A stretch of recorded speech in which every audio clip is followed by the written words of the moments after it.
be the foundation of everything that we do. Because once we know that, it's easier.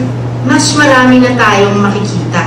So how do we go about knowing ourselves a little better, knowing our strengths and weaknesses? Well, this morning, when I was thinking about how to give you techniques, ideas on how to do it, talagang mabait ang Diyos, ang Holy Spirit, may pumasok, sinaniban ako, at hulaan nyo. It's a good thing, I just visited my daughter in New York, okay? Siyempre, nagyabang pa, no? Ganyan ang mga nagko-cross ng T's and dotted I's, medyo mayabang, okay? So, kailangan kasi ng konting yabang, okay? I actually bought this book, this kit, and it's called an autobiography box. Okay? And what is it? It's actually a book and some notes that give you ideas on how to put how your life has been. And I was thinking, what a creative way to know yourself better, right? Because when you start putting your life story together, you have to kind of know yourself. You're going to start from when you were born, right? You're going to start with who your parents are, like a family tree, and favorites, your hobbies, your interests, and where you think your life is going as far as maybe your career is concerned. Correct? So, I was thinking, let's be creative about knowing ourselves. So why don't we start doing it like we're writing our autobiography? And syempre, para mas makinig kayo ng mabuti sa akin, hindi ko pa ibibigay lahat ng impormasyon sa inyo. Alam nyo, na-inspire kasi talaga ako sa talk na sa totoo lang. Kahit na ang claim to fame ko lang, ay kaibigan ko si Ma'am Marisa. Okay? Actually, ang ganito ang gagawin ko. At the end of this presentation, I have my email address. But what I'm going to do is I'm going to try to put a site together where you can get an idea, because I am going to put together the techniques in putting your own autobiography. O diba, magiging writer kayo dahil nag-attend kayo ng talk na to. Galing-galing, diba? Kasi sa totoo lang, nagtuturo din ako ng writing. Anyway, ganon. So to make sure, why don't we start to know ourselves a little better? By writing our own autobiography. And again, what will this lead to? It will lead us to finding a little bit more about our strengths and our weaknesses and where our life is headed. And I think that's the first step in finding your best self, correct? Are we all agreed on that? Now, what's the next bullet? Ano ba yung next bullet? Confidence. Nako, how many people here, alam nyo, confident ko, nagpapanggap lang ako. Okay? The thing about confidence is you have to fake it till you make it. Okay? Really. Because it will come after you fake it for a long time. That's why, medyo totoo na yun sa akin. Okay. So, eto ngayon, how do you feel about your confidence levels at this point? Ito, tatanungin ko to. Kahit hindi, ayaw tumingin sa akin. Avoiding eye contact. Okay, ano yan?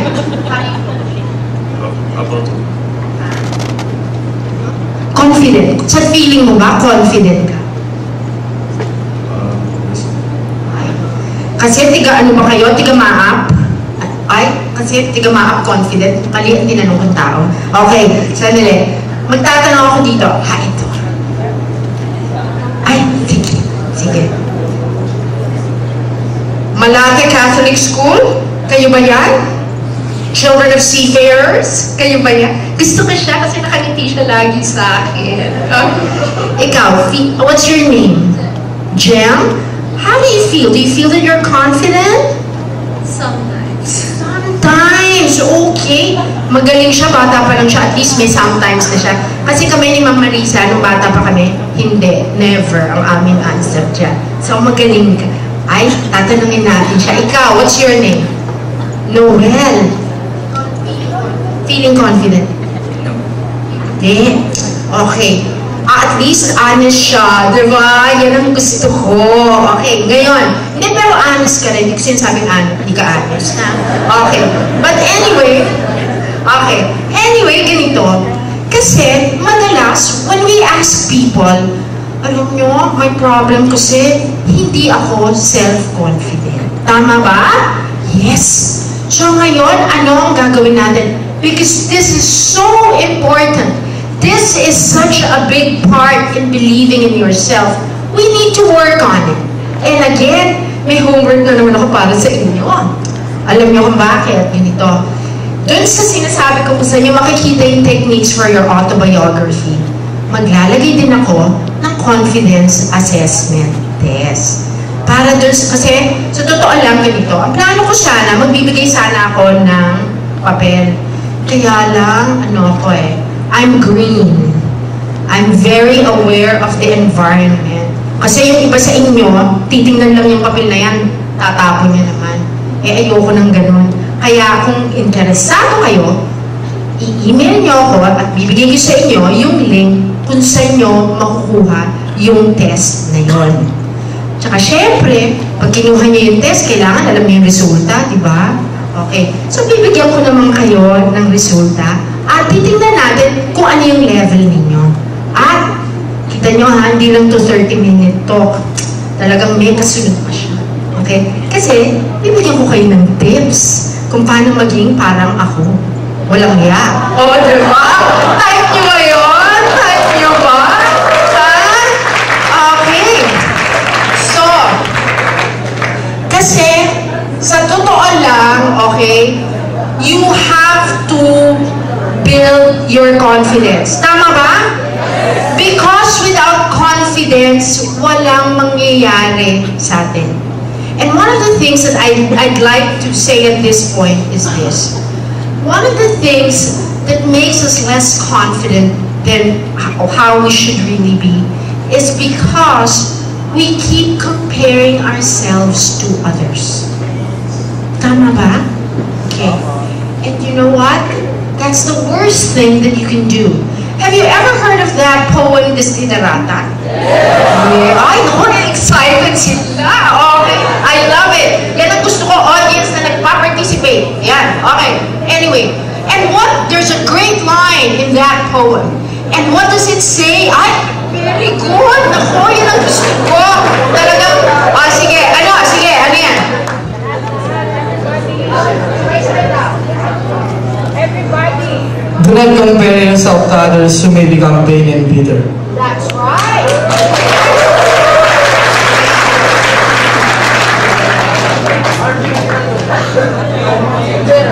Okay? Totoo yan. It's either you become vain or bitter. And why is that? Why will that happen? You know why? Because when we compare ourselves to others, there will always be someone greater or lesser than we are. So what do we need to do? Ang kailangan nating ma-achieve is we need to be comfortable with our own selves. And when you're comfortable with your own selves, that's when you're going to gain the confidence. Okay? Kaya ako, kahit ganito ako, confident ako. Kaya hindi ako nai-intimidate kahit kanino. Halata ba? Hindi halata. Okay. So, anyway, ganyan. Confidence, again, do you want to find out what your levels of confidence are? Please email me and I will give you the link kasi gagawin ko palang mamayang gabi. Ganun ako ka-confident. Okay. Okay. Alam mo, itong mga batang ito, natatakot tumingin sa akin. Okay, tip na. Number 1 tip. For confidence, make sure that you look at the person na may eye contact. That shows confidence on your part. Tapos ngitian niyo. Guwapo pa. Okay? Okay.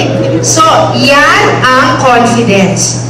Yung pangatlo, what does it say? Believing in yourself, it needs knowledge and understanding of your situation. What do I mean by this? Medyo ito yung parang hindi nyo pa alam, no? Hindi pa konektado. Parang never niyo pa yata narinig na to, connected to believing in yourself. The reason I put this in here is because I want everyone here to realize that it doesn't matter what situation we're in, we can control what happens. Do you believe that? Yes. Why? Because we need to make sure that we don't react to life. We need to act. Okay? What does that mean? We don't let life happen to us. We make life happen. Does that make sense? It is beyond existing. It's living life to the fullest. Tama? Okay. And so when you believe in yourself, guys, you are going to make things happen. You are not going to let life happen to you. Right? Okay. So pag medyo, ayan na, alam nyo na. Tsaka ayoko pa nung ayoko nung parang victim mentality or parang fatalistic. Ay kasi ganyan na yan. Ay nako, yan. That is the biggest obstacle to gaining self-confidence and to finding your best self. We need to make sure that we know what situation we're in, and because we're self-aware, we're going to find out what that's all about. Clear? Okay. And naku, ang problema, hindi ko alam sa ko iniwan ng clicker ko. Okay. Ganyan kasi pag may edad na Okay. So, what's the next thing? I said that the other thing is, okay, the right attitude. And what's the first bullet? What's it all saying? Be passionate. Naku, wala tayo sa adult class. Bakit napasok to dito? Diba? But you know what? We need to be passionate. What does that mean? It means that you need to find and discover what your passion is. Diba? And ito actually, babalik tayo sa self-awareness. Bata pa lang ako, alam ko na kung ano ang strength ko. Alam niyo kung ano? Hindi. Hindi pa. Madaldal ako. Okay? Bata pa lang ako, madaldal na ako. So I knew that that was my strength. And so I realized, after a while, ay, passion ko talaga to kasi type na type kong magsalita kahit kaninong tao. Correct? Kahit sa MRT, nakikipagkaibigan ako. Kaya may mga anak ko sinasabi, Ma, baka ma-hypnotize ka. Di ba? Kasi baka dumalog. Pero so far naman, di pa nangyari. Okay? But anyway, I discovered that my strength was talking and that it became a passion. So I'd like you to look at yourselves and figure out what your passion is. Diba? And alam nyo, paano nyo marirealize kung passion ninyo? Do you have any idea how you can figure out if something is a passion of yours? Any ideas? Ha? Habits. Habits, totoo. Pero ito, you know that something is your passion when it's something that you love doing and you will do it at any cost. And you're so happy doing it. And na-realize ko yan kasi minsan, tuloy-tuloy yung klase ko, pero basta nasa harapan ako ng tao, I'm passionate. Diba? And so, it led to me doing what I'm doing today. And we're going to talk about that a little bit more. But you not only have to be passionate, you not only need to discover your passion, there's still one thing that you need to be passionate about. Any idea what the next thing is going to be? Do you know what you really need to be passionate about as well? Okay? This is what it is. You need to have a passion for people. I can't emphasize how important that is. Why? Because that's what this world is all about. We have to have a passion for people. We need to care. Diba? Bakit kaya nagkaroon ng ng first ISFC?